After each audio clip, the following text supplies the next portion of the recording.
The first one, and I think we've heard a lot about it during the conference, is the need for all of us as economic justice movement to go back to some of our basics. Because sometimes I have the impression that we are somehow been suffering of financialization ourselves. Meaning many of our policy propositions have tended to be focused on some elements of the development finance constellation, being it on tax, being it on debt. But somehow we lost the focus, the primacy of the actual socio-economic transformation agenda. I think we had a lot of it during the conference, but my challenge is that how much of it is some sort of analysis up here? How much does it actually translate into a clear set of policy propositions that we actually embrace in our policy work, in our policy advocacy? How much have we actually become fragmented within our work on tax, our work on debt, on our work on different aspects of the economic justice ecosystem? And my feeling is that we need to bring the real economy back to the core. Because sometimes when we discuss about it, we also lost some pragmatism. We've very often been thrown a lot of bones, to address this or that. And I have the impression that we are building an analysis which is fragmented and remains based on a number of assumptions that some of these frameworks have win-wins. I personally remain very skeptical that we can combine transitions agendas when we have not yet even reached the station from those transitions are supposed to be starting. I mean, the reality of the socio-economic transformation for a continent that remains at the lower end of global value chains that continue to be about grabbing value, much more than about adding value, that is really at the lower end of the global division of labor, and within that is therefore yet incapable of shifting the barycenter of its economic transformation agenda away from commodity dependence and export-led strategy. It's very complicated to add qualitative elements to those transitions when we have not yet really embarked into the major process. Let's be honest, there's been a lot of work done to de-industrialize the region over the past 10 years. We've actually walked backwards from an agenda that built the capacity for the continent to really advance an agenda for economic diversification.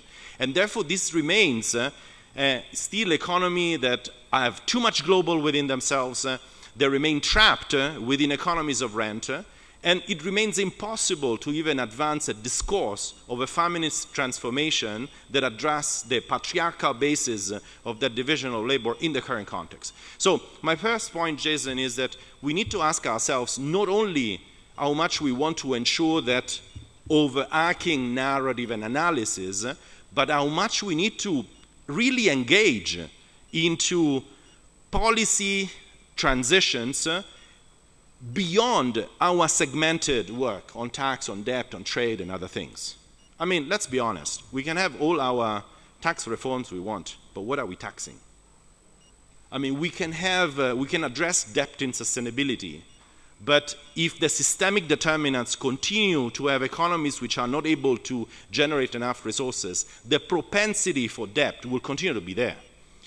So I think my sense is that the way in which also funding for civil society has worked has in many ways destroyed structures of dissent over the years and fragmented us so much into different rabbit holes. And I think we have lost, and we need to recover an agenda for real economy transformation, because this is also what reconnects us with movements and with communities and people, rather than sometimes being operating a little bit in a sort of a distant stratosphere. So my second point, Jason, is that if this is the key issue, to break the pattern of dependency which continues to trap our economic strategies, then what are the strategies? One option is delinking. The other one is system reform. Now, delinking builds on the capacity to engage in national and regional pathways that break with the current situation. I think that remains fundamental. But my argument is that the normative power of hyperglobalization today is extremely strong because of the trade, investment, loan, and other agreements that we have somehow signed, country and regional-wise. So there's no real option for delinking outside for an agenda for system reform. Now, this takes us to the global space. Now, the global is the global. It has this political economy, will never be a friend of our transitions and transformations. But we still need to choose a space where to advance our delinking strategy with facilitating systemic reforms. And my claim is that that space is today the UN. With all its limitations, with all its political economies, it remains a space that has jurisdiction to shift the barycenter away from developed country-led institutions. It is democratic and multilateral, at least on paper. It provides space for our direct engagement and civic participation, and it allows for the taming of pure economic power against normative frameworks of human rights and development, as contested as that term can be. So my choice is that if we put the real economy transformation back in the core, we need to engage not only in national and regional pathway, but we need to reclaim the global, and the space to do that is today the UN, with all its limitations. And to conclude with my third point, we have an opportunity to do that. Because with the Financing for Development 4 conference possibly happening within a reasonable time period ahead of us, maybe 2024, 2025, and forget the term financing. You know, it's really a space to discuss the democratization of global economic governance and systemic policy reforms. Then that is a space where to carry and bring our struggle.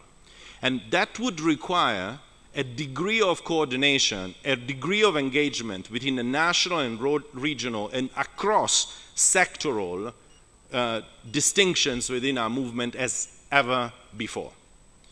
And that's the challenge for all of us. And in that, I'd like to conclude by saying that this is where the motto of this conference, Africa as a rule maker rather than a rule taker, needs to work within civil society as well. Before you get troops of hooligans from, mostly national, international NGOs from the global south, hyper excited because there's another FFD4, you need to be able to have clarity from an African civil society perspective on what you want that conference to be. And you need to exercise that leadership within the global civil society movement. So I hope that is a possible path for all of us. There are upcoming opportunities that we can take forward the conversations that we've been having here. I'm looking at the app, someone talked about the UN General Assembly that is coming up. How do we influence the outcomes of the discussions that will be happening during that time? We've spoken about international financial institutions, and we know that they will be meeting in October. How do we influence that agenda? How do we come together? Maybe one of the actions from here, Jason, will be to see how do we coordinate ourselves to influence the upcoming opportunities such as the IMF World Bank annual meetings in October. There are a number of meetings that most of us will be part of. And then our own African spaces.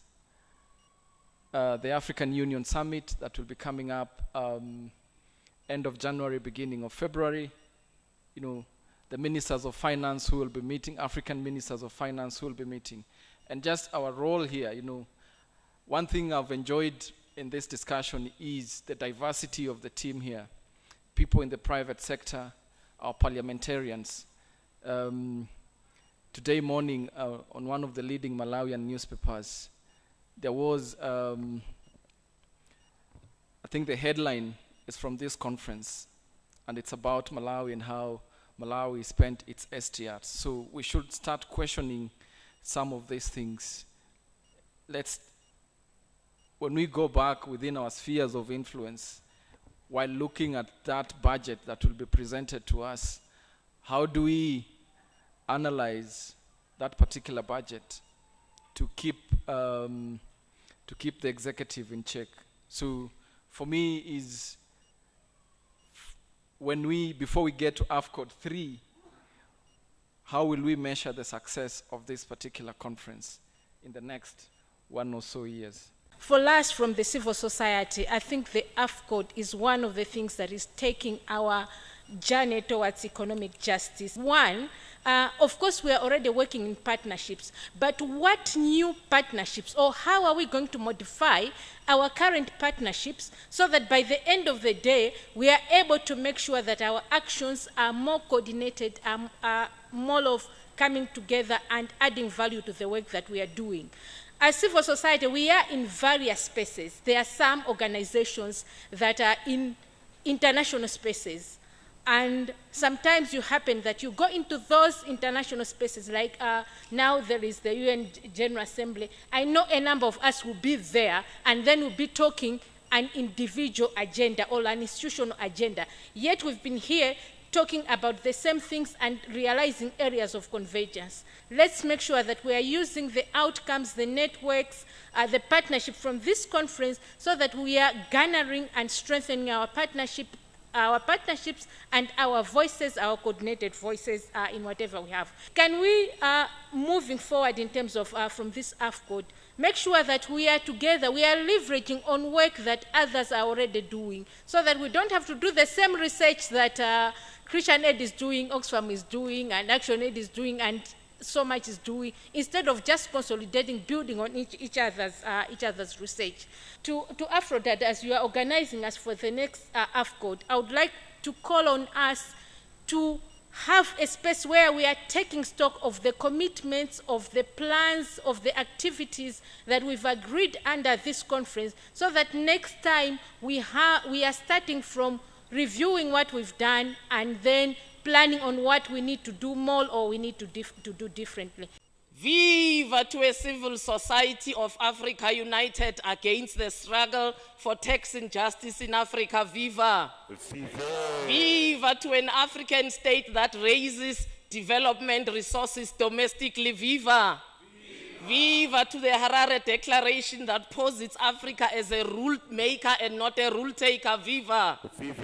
Viva to a united Africa under one fair, just tax system. Viva. Viva. Viva to a community-based, relentless, concerted struggle against the race to the bottom of Africa. Viva. Viva. Down with the absence of an African voice in the FFD arena. Down. Down with the disunited African government response to the post-COVID economic recovery. Down. Down. Down with DFIs who do not mitigate the social and environmental impacts of their projects. Down. Down. Down with the division of Africa into Lusophone, Francophone, and Anglophone. Down. Down. Down with the division of Africa into Lusophone, Francophone, and Anglophone. Down. Down. Down with the post-colonial bastardized African culture that posits patriarchy as our pre-colonial culture. Down.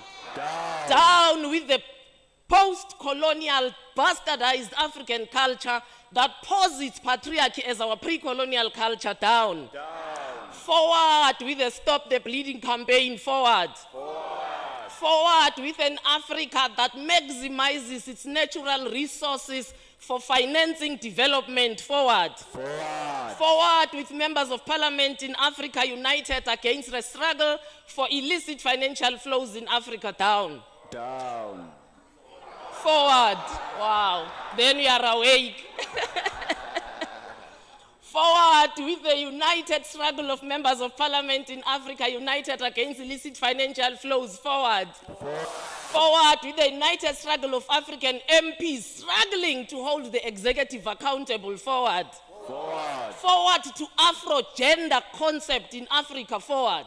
Forward. for feminism and Afro-gender, two different things. Forward with the concept of Afro-gender in Africa, forward. Forward. Forward with gender equity in Africa, forward. Forward. One Africa, one rule maker. One Africa, One rule maker. one rule maker. One Africa. One rule maker. One Africa. Maibu, yeah. E-Africa. Maibu, yeah. Africa. E-Africa. Maibu, yeah. Maibu, yeah. Africa. E-Africa. Masibu. Allah, now we are celebrating whatever you think Africa is to you. Allah, Allah, Africa, Allah, Allah. Allah, Allah, Africa, Allah, Allah. Long live the Pan-African and Afrocentric spirit in Africa. Long live. May the Pan-African and Afrocentric in spirit in Africa not die.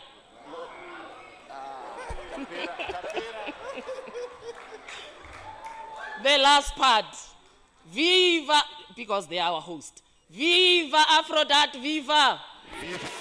Viva the African Forum and Network on Debt and Development, viva. Viva AfCoDD, AfCoDD, AfCoDD, AfCoDD, AfCoDD, AfCoDD, AfCoDD, AfCoDD, AfCoDD, AfCoDD, AfCoDD, AfCoDD, AfCoDD, AfCoDD, AfCoDD, AfCoDD, viva! Amandla! Amandla! Aluta! Aluta! Thank you very much. Maximum support, maximum support, maximum support, maximum support, maximum support, maximum support, maximum support, maximum support. Angola yauya, hey, aye, maximum support. Malawi yauya, hey, aye, maximum. We want maximum support, maximum support, maximum support, maximum support, maximum support, maximum support, maximum support, maximum support. Kenya yauya, oh yeah, aye, maximum support, maximum support, maximum support, maximum support, we want maximum support, maximum support, maximum support. For us to really dismantle the debt architecture, we need maximum support.